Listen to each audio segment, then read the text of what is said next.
Quand le temps et la date de mon salut en Christ approchaient, le Seigneur a permis une intensification des phénomènes.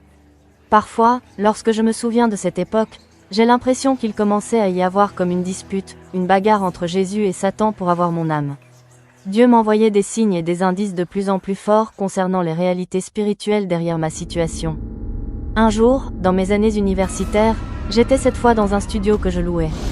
C'était encore une période avec des angoisses et des peurs. Mais ce jour-là, toute l'atmosphère de mon studio est devenue rouge comme l'enfer, et j'ai clairement entendu des pas lourds s'avancer vers moi depuis le hall d'entrée. Par les yeux de mon esprit, je voyais le diable, sous l'apparence d'un homme bestial et cornu, il s'avançait vers moi et j'étais figé de terreur. Soudain, un éclair a transpercé la pièce et une vision de Jésus-Christ sur sa croix m'est apparue. Je me suis retrouvé à genoux en train de contempler cette vision devant moi. Lorsque Jésus est apparu, toute l'atmosphère rouge de l'enfer et de la mort a disparu immédiatement. Il faut savoir qu'à cette époque je ne savais absolument rien de Jésus, le christianisme n'était pas dans ma culture. Ce n'est que des années plus tard, lorsque je deviens chrétienne, que j'ai pu analyser et comprendre ce qui se passait. Dieu est intervenu pour bloquer une tentative de Satan pour me tuer et m'emporter dans mon appartement. Une autre fois, j'étais à une fête privée à Manhattan, et soudain j'ai eu besoin de faire pipi. Je suis montée à l'étage avec mon verre d'alcool à la main, et quelques minutes plus tard, pendant que je me lavais les mains devant l'évier, il y a eu encore ce phénomène d'éclairs lumineux et de tonnerre. Cette fois-ci, un ange de Dieu très grand de taille et très intimidant est apparu dans un coin de la pièce. Il avait une autorité terrifiante comme si on se tenait devant Dieu, et pourtant c'était juste un ange venu transmettre un message. Il me dit d'une voix très forte et puissante, « Tu es censé servir Dieu, que fais-tu ici ?» Je restais figée, et silencieuse. Alors dans le miroir on me montra deux versions de ma propre image. Une première version était comme une prostituée très maquillée et très mondaine, remplie des vices du monde. Et l'autre version avait la pureté et la beauté d'un ange divin. La version angélique ne portait aucun maquillage et son visage était d'une beauté et d'une innocence inconnue sur la terre.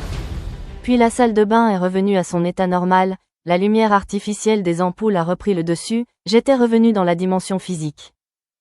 Le Seigneur avait commencé à m'envoyer de plus en plus d'indices et de signaux au fur et à mesure que la date du salut approchait. Une chose que j'ai comprise à travers cette expérience, c'est que les apparences physiques que nous avons sur la terre sont très pâles et très fades en comparaison avec notre apparence réelle dans la dimension spirituelle. De l'autre côté, il y a une grande pureté et une grande beauté qui n'existent pas sur la terre. Et c'est comme cela que le Seigneur nous voit dans notre identité véritable. Malgré toutes les choses bizarres que la vie m'avait jetées au visage depuis ma naissance, je demeurais une personne avec une certaine résilience et une certaine force de caractère. Je luttais de toutes mes forces pour rester ancrée et je refusais d'accepter la normalité. Même si je n'avais pas les réponses ni les solutions à mes problèmes, je me débrouillais pour contourner tout cela à ma manière. Par exemple, afin de détourner les attaques de pensées de terreur, je commençais immédiatement à penser à autre chose et rester bien ancré dans le quotidien et le concret, comme par exemple: tiens, où sont passées mes clés? Ou bien, il faut que je sorte les poubelles. Ou bien, je devrais vérifier les horaires de ce bureau administratif. La nuit je dormais en position fétale en faisant dos au mur, et je serrais fortement mes oreilles avec mes bras, en gardant la couverture par-dessus ma tête. Avec ces petites techniques que je m'inventais, j'arrivais à déjouer certains pièges et à fonctionner plus ou moins normalement. Je me souviens juste après la cérémonie du temple maçonnique pour les enfants en Belgique, le diable avait immédiatement commencé à me terroriser quand je rentrais de l'école en me faisant sentir une présence démoniaque qui me suivait derrière mon dos dans le couloir de notre immeuble. Pour contourner cette terreur, je me suis mise à raser le mur jusqu'à la porte d'entrée. J'avais des dizaines et des dizaines de techniques comme cela qui me permettaient de survivre et de gérer mon quotidien.